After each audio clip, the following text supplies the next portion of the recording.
ஒரே குஷி, குளிச்ச உடனே ஒரே குஷி. என்னம்மா? ஐயோ, குளிக்க வச்சுட்டு வெறுப்பா? சரி சரி, இப்போனா குளிக்க வைக்கக்கூடாது உன்னை. ஐயோ என்ன அமுகலம் பண்ணுறிய இப்படி?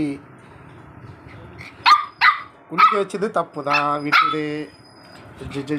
ஜோ ஒரே அமுகலம் பண்ணுறாளே குளிக்க வச்சதுக்கு.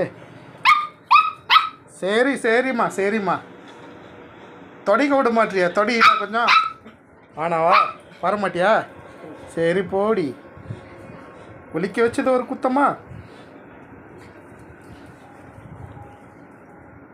நானுமா குளிக்க வச்சிட்டேன்னு சாப்பிட மாட்டேன் முச்சுனுக்கிற. சாப்பிட்டுன்னு சொன்னா கூட சரிடி பட்டு, தெரியாமல் குளிக்க வச்சிட்டேன்டி இன்னைக்கு. சாப்பிட்றி பட்டு, சாப்பிடுமா. நான் அப்பா பெடிக்கிற வச்சுக்கிறேன், வச்சவொடனே சாப்பிட்ற. ஐயோ கோச்சின்னுக்கிறியா? சரி சரி, கோச்சுக்காதடி பட்டு. செல்ல பொண்ணலாம் சாப்பிடுமா, தாம்மா சாப்பிடுமா சாப்பிடுமா, நல்ல பொண்ணுப்பா.